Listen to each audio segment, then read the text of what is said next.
Friend আজি আকৌ নতুন ভিডিঅ' লৈ আহিছোঁ। এইটো ভিডিঅ'ত আমি আলোচনা কৰিম আত্মসহায়ক গোটৰ ফৰ্ম ফিল আপ কৰিবলৈ আপুনি কি ডকুমেণ্টছ লাগিব আৰু কোনে কোনে পাব ইয়াৰ যোগ্যতা কোন কোন এই বিষয়ে আমি আলোচনা কৰিম এইটো ভিডিঅ'ত। গতিকে ভিডিঅ'টো আপোনালোকে অলপো স্কিপ নকৰিব।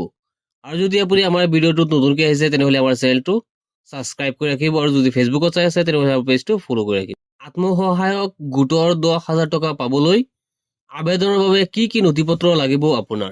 যদি আপুনি বিচাৰে আত্মসহায়ক গোটৰ 10,000 টকা পাবলৈ আবেদন কৰিব কি নথিপত্ৰ লাগিব আলোচনা কৰোঁ আহক। 1 নম্বৰত দিয়া আছে গোটৰ নিয়মাৱলী। গোটত কিছুমান নিয়ম আছে, সেই নিয়মখিনি মানিব লাগিব। 2 নম্বৰত দিয়া আছে প্ৰস্তাৱ কৰিব লাগিব।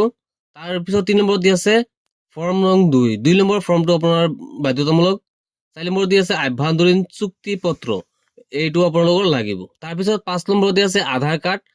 এই আধাৰ কাৰ্ডটো আপোনালোকৰ লাগিব আৰু আধাৰ কাৰ্ডটো আপোনালোকে একাউণ্টৰ লগত লিংক থকা হ'ব লাগিব। লিংক যদি আপোনালোকে এতিয়ালৈকে কৰা নাই আপোনালোকে অতি সোনকালে লিংক কৰি লওক।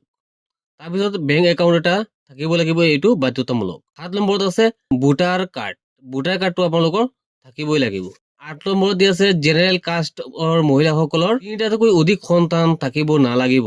উল্লেখ কৰিছে যিসকল জেনেৰেল কাষ্টৰ মহিলা হয় সেইসকলৰ 3টাতকৈ অধিক সন্তান থাকিলে এই আঁচনিৰ বাবে আবেদন কৰিব নোৱাৰিব।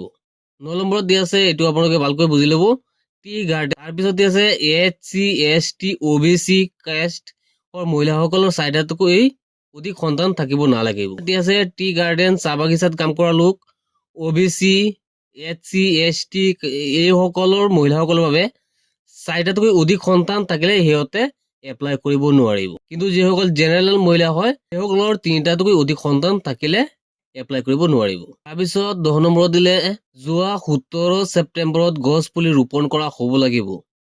যোৱা 17 তাৰিখত যিটো বৃক্ষ ৰোপণ আছিলে সেই 17 তাৰিখত গছ পুলি ৰোপণ কৰা হ'ব লাগিব। যোৱা 17 তাৰিখত যিসকলে গছ পুলি ৰোপণ কৰিছে সেইসকলেহে এপ্লাই কৰিব পাৰিব। তাৰপিছত দি আছে 11 নম্বৰত আত্মসহায়ক গোটৰ MIS কোড, এইটোও লাগিব। আশা কৰোঁ আপোনালোকে কি নথিপত্ৰ লাগিব আৰু কোনে ইয়াৰ প্ৰাপ্যযোগ্য আপোনালোকে নিশ্চয় বুজি পাইছে। নেক্সট ভিডিঅ'ত আমি আপোনালোকক দেখুৱাম এই ফৰ্মটো আপোনালোকে কেনেকৈ ফিল আপ কৰিব।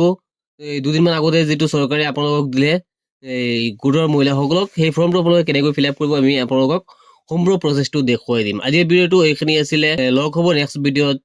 জয় আই অসম।